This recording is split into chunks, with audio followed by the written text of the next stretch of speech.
Welcome to the Sisterhood Collective podcast, where we empower women to break barriers, overcome limiting beliefs, and achieve true success. I'm your host, Laurie, entrepreneur and founder of 5 successful businesses. Join me as I share proven strategies, interview inspirational leaders, and provide behind-the-scenes insights to help you level up in your business, career, and in life. Because together, we can get further faster. Okay, let's dive in. Today we have an absolutely remarkable guest joining us all the way from Canada, Bonnie Skinner. She is a seasoned psychotherapist and she is the mastermind behind Level Up Mental Fitness Coaching.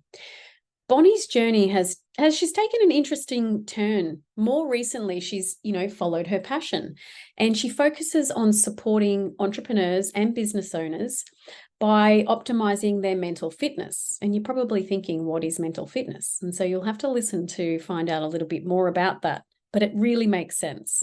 We're going to dive deep into her unique approach, tackling challenges faced by all of us navigating this business world. But before we jump in, I just wanted to share the connection between Bonnie and I. I was really quite privileged, actually, because I was working one-on-one with her. And she was recommended to me by one of my mentors, my long-term mentor, because he recognized exceptional skill and results that Bonnie could provide for us. And she just has this knack of asking the right questions, guiding you to your own conclusions and solutions, and providing these really practical strategies for both personal and professional growth. She really is quite incredible. Morning, afternoon, evening for you, Bonnie. Thank you so much for joining us. No problem. My pleasure. Thanks so much for the invite. I'm super excited to be hearing about what you've got to say, because I've spoken to you one-on-one before and got some support, and you've done a lot of presentations that I've been at and heard, and I always get valuable information. So I'm really looking forward to hearing from you today. One of the things that you offer is doing an assessment on people's mental fitness. So tell us, what is mental fitness and how does that differ from mental health? Very, very good question. The best way that I can explain it is this. When we think about health, we think about health kind of in 3 phases, right? So we think about injury, right? So something in our body is not operating the way that it should. If I'm, good one day and I sprain my ankle, then I have an injury. And then there's the absence of injury or disease, right? That's typically what we call mental health. So when things are working, quote unquote, as they should, are my responses in line with my values and those kinds of things. But above that, there's another level. So when we think about the highest levels of physical health, we think about things like, athletes, Olympians, for example, right? I might have healed from my sprained ankle or my broken leg, but that doesn't mean you're going to see Bonnie at the next set of Olympics, right? And so we know that there's that extra level that is beyond just the absence of illness or disease. And so that's really the model on which I kind of built the understanding that I present of mental fitness. So you have mental illness, right? There's a struggle. Something's not working the way that it should. We might be anxious. We might be depressed. We might be burnt out. And then there's the absence of that. I can think clearly. Mm-hmm. I can problem solve, right, fairly well. But those things aren't optimized. When we talk about mental fitness, we're talking about the optimization of our cognitive processes. How do I go from being able to work on a project more efficiently, more effectively, right, for longer? How do I be able to manage things without succumbing to the stress and the pressures, right, which is a really, really big need when you choose to be an entrepreneur. So that's the biggest difference between the two. Is really when we're talking about health, we're just talking about the general way our minds should function. When we're talking about fitness, we're talking about the optimized state of our cognitive and psychological abilities. And I'd imagine for most of us as entrepreneurs, we want to be working at that optimized state and in that space. But why do we struggle with it so much? The quick answer to that a clinician would usually give is stop doing things that stress you. So this was part of the problem that I identified when I was trying to figure out what was happening with business owners and why they weren't staying connected to services, was that the pace of therapy is usually very exploratory, right? So as a therapist, I don't tell you what to do, right? I don't tell you how to do it. I explore with you and kind of you figure out the things that you want to do. And if there's something that is causing consistent stress on you, one of the biggest recommendations is like, well, what would it be to consider not doing that thing? The problem is as entrepreneurs, we've chosen to live at the very edges of our capability. Right? Mm-hmm. We've chosen to be outside of our comfort zone all the time. And our nervous system doesn't really like that. So we have to be able to optimize our psychology for that, because it's actually, it's a special environment. It's a special way of doing life. And so when we think about what are the hazards of doing that, we know you're more, entrepreneurs have higher levels of burnout, higher levels of anxiety and depression, higher levels of addictions, right, and substance use. That's primarily because they're constantly stressed and succumbing to the pressures that they face every single day. I imagine high level people that are operating in high profile positions in the workplace, and even mothers that are, tired because they're juggling so much and not getting the optimum sleep and things, would be operating in a lower level too, right? Yeah. So how do you help those people? What's the process that you're going to put us? What are you putting me through, Bonnie? So the first thing I try to figure out is like where you are and what are you doing, right? Mm-hmm. It is the biggest, because even though we have a common set of pressures as entrepreneurs, okay, so we know that there's pace is a pressure. We know that environment is a pressure. We know that our goals is a pressure, and the limitation of our resources.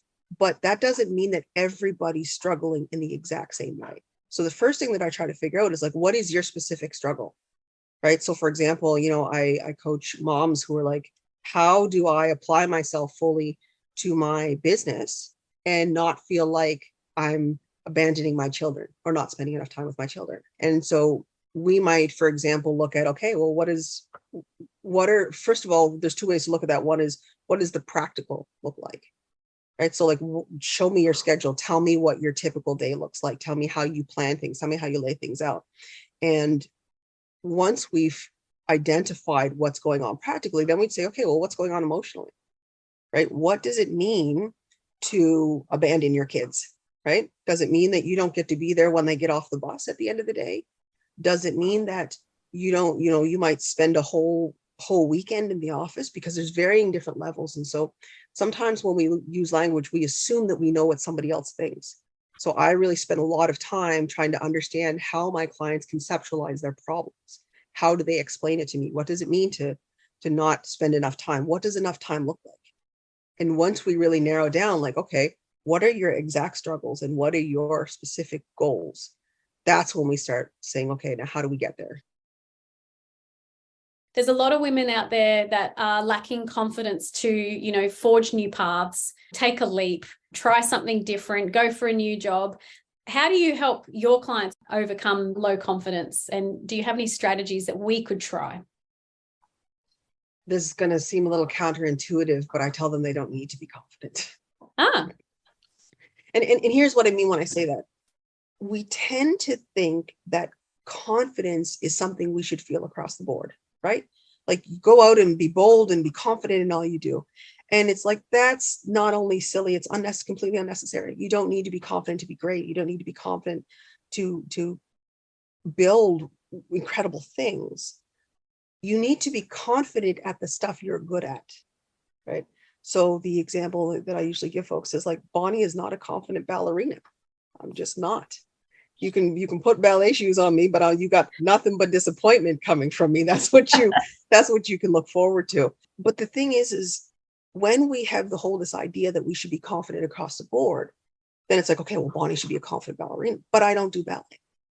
I don't practice. I don't know it. I didn't learn it. Why would I feel like I can be confident at something I'm not competent in? So what I usually say to folks is, don't focus on whether or not you're confident.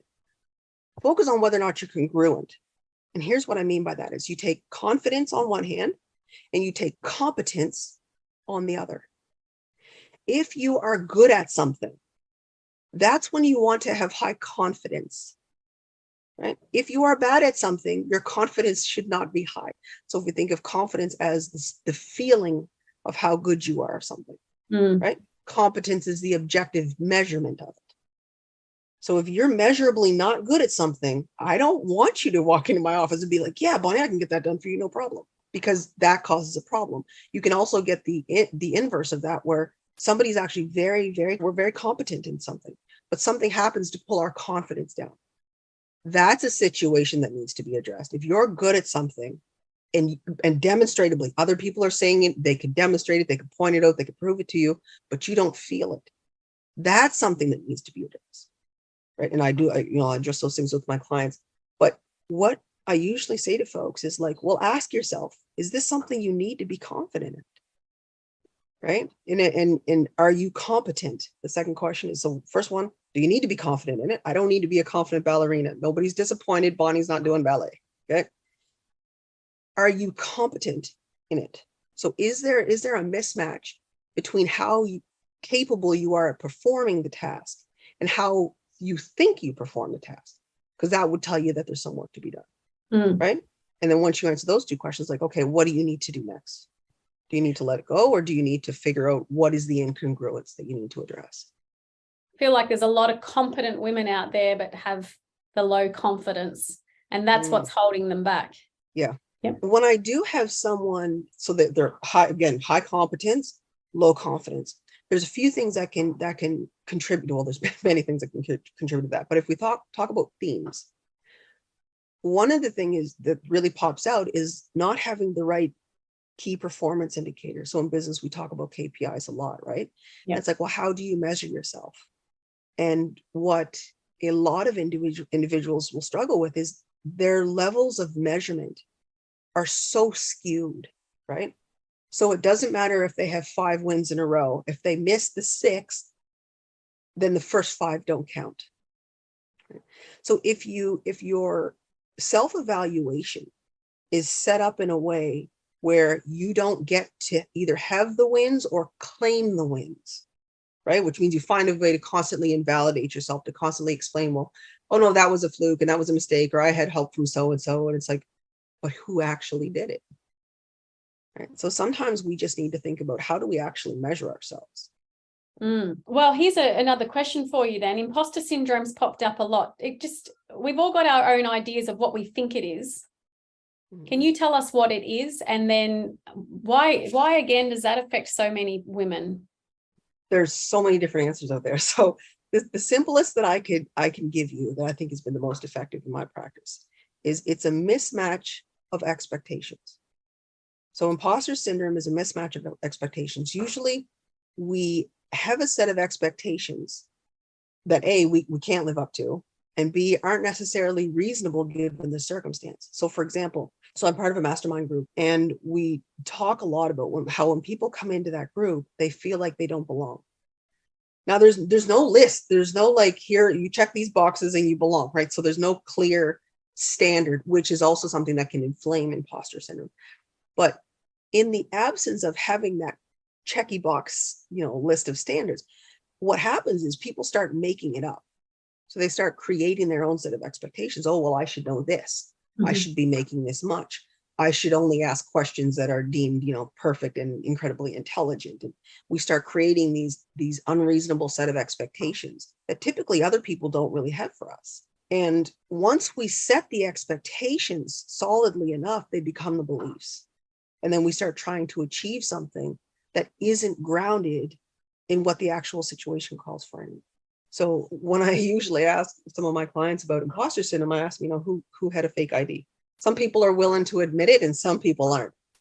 And some will tell me their funny stories about being in the club underage, whatever the case may be. And I'm like, did you have imposter syndrome then? Because at that point you were actually an imposter, but nobody says, oh my God, I have imposter syndrome. Here I am in the club and I shouldn't be.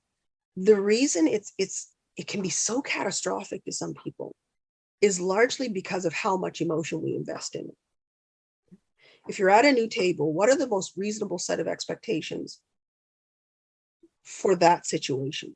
So if I walk into a room and people are doing business for 20 more years than I've been doing business, should I have the same revenue, right?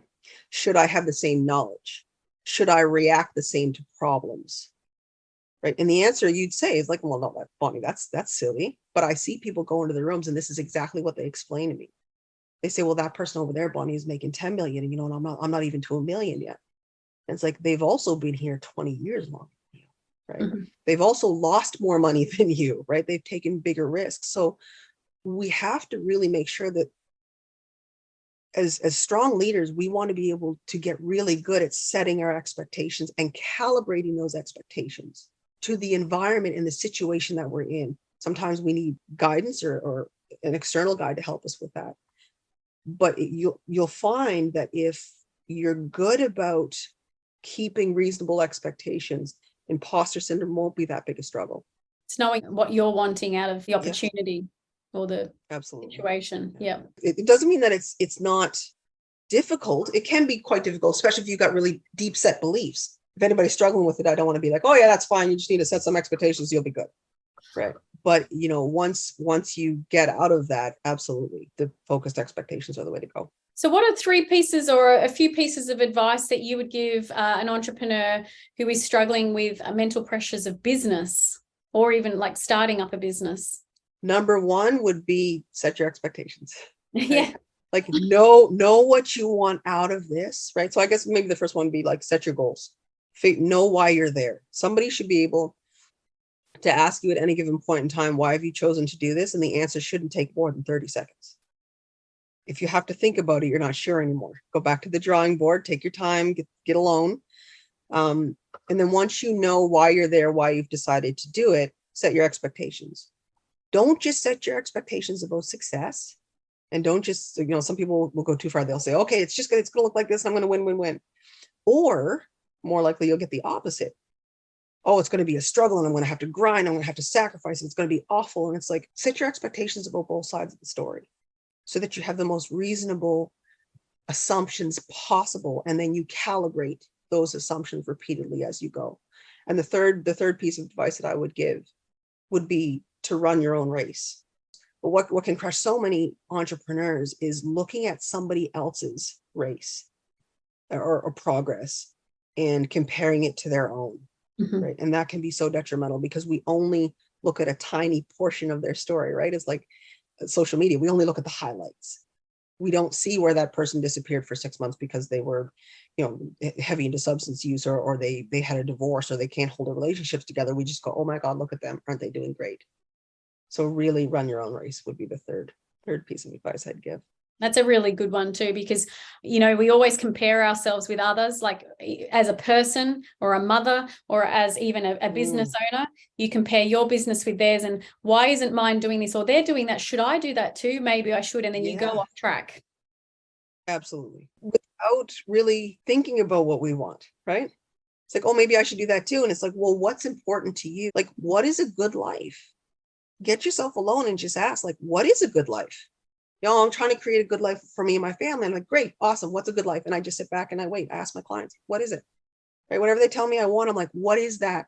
What does it look like? And why is it important to you? Because sometimes we want things that we were told we should want, right? Sometimes money, for example, right? Oh, you should make as much money as you can. I've encountered people, it's like, I've not thought about what I want to do with money. So when I ask them, I'm like, well, what do you want to do with it? I don't know. Why do you want it so bad? Because that's what success looks like, right? And so then you've got to go back and you've got to work to redefine that definition of success so it fits the individual. Yeah, it's about authenticity, isn't it? And I think really reflecting and understanding where you come from, because we're programmed. Absolutely, 100%. I think, you'll over our conversations, I typically go back and ask about people's history. Right. Not because I'm looking to blame someone's parents for something or blame their sister or their brother for something, but it's to say your brain developed in a very specific set of circumstances. And because of those circumstances, it built in certain rules that we today call beliefs. And the better I understand what was going on when those rules were created, the better I know what those rules are designed to protect you from. Part of what led me down the counseling route, down the psychotherapy route, was I have a background in neuroscience. And so I was always very, very interested in what is the brain doing and why is it doing and how does that help us and what does it look like? The more we're able to know our own minds and our own neurobiology and to understand it, not everybody needs a degree in it, but there are some basics that can really help us. So, Bonnie, when we are growing our businesses or building our own personal brands, we start to get a larger following. We get, further exposure into unknown territory through other people, through collaborations. And what happens is we start to get, some criticism and negative comments, on our posts and things like that. How do you recommend that we manage those sorts of challenges? They're not talking about you. That's what I usually tell folks. They're not talking about you. We don't fear criticism as much as we fear people agreeing with what we think of ourselves. So if we know what we're good at, if we know what our competencies are, we're just honest about the story that we tell ourselves, but not self-deprecating, not self-critical. We're not hard on ourselves. You'll find that if you meet those individuals, they don't really worry about judgment, because there's not something for that to land on. So if I walk up to you and you had, let's say, a bruise in your arm. So every day I walk up to you, I kind of pat you on the shoulder. Hey, Laurie, how you doing? Probably not going to swing at me. You go and you break that arm or you bruise it up and you've got a real bad wound. And I do the exact same thing. Your instincts will make you flinch. Now you might not hit me, right?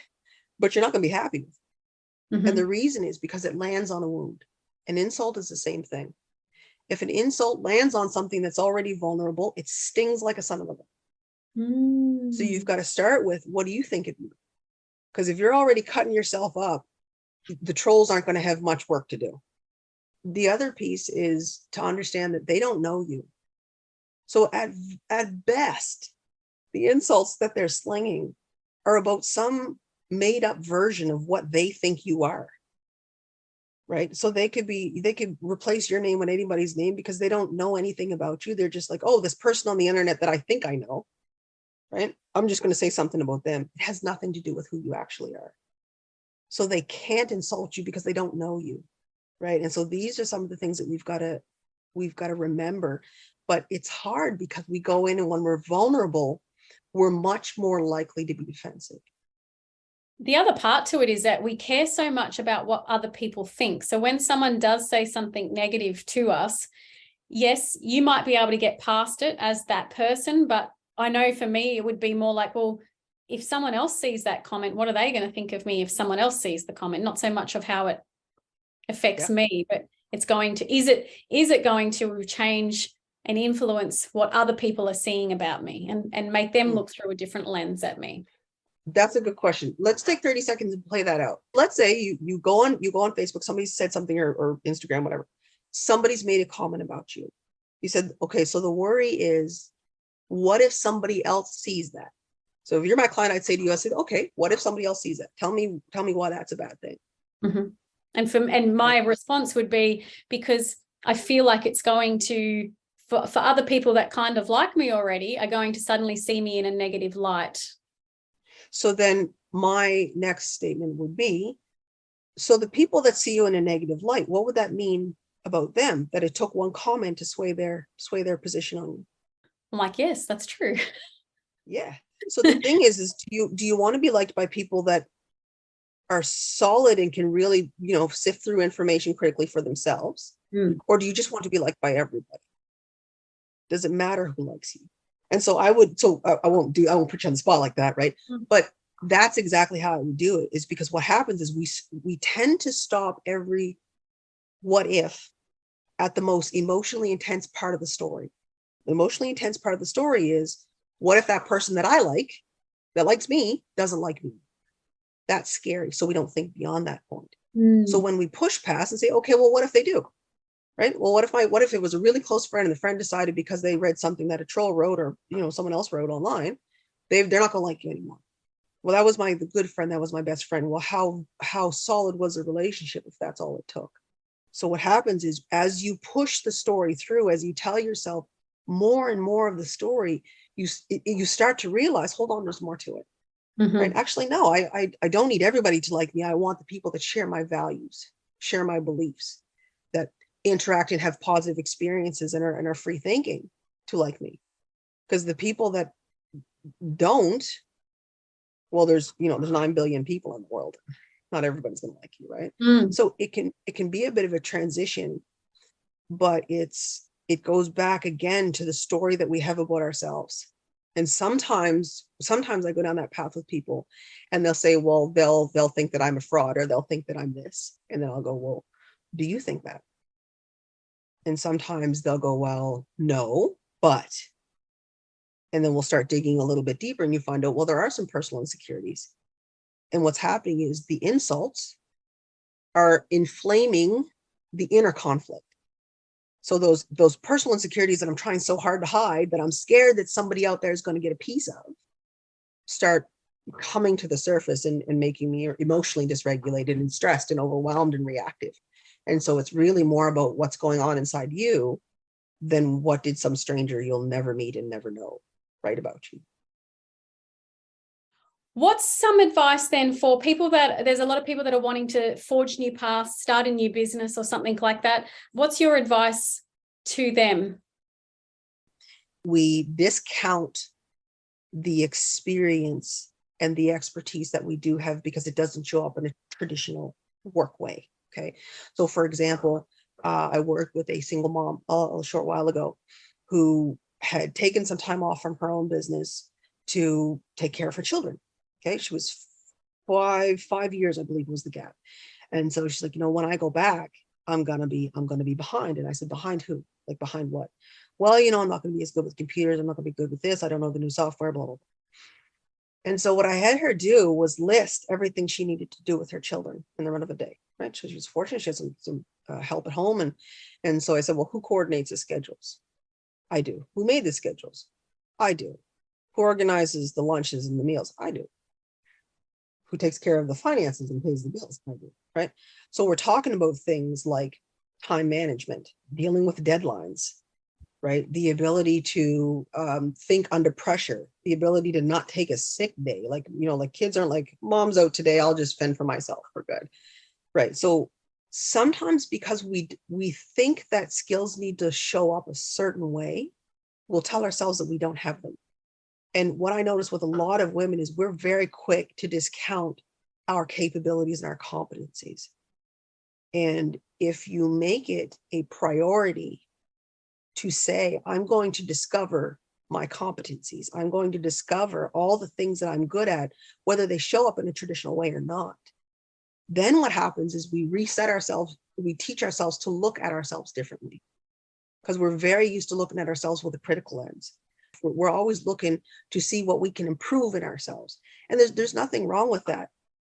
But it causes a problem if we don't have any balance. If we never spend any time trying to find all the things we don't need to improve, right? And all the things we're already good at. So like if there's one skill that I'd say, listen, close down today after you wrap up and just go home. It's like, go and every single day you ask yourself, what am I good at? What are the skills that I haven't identified in myself? What are the things that I do because I do them very well, even if I don't like to do them?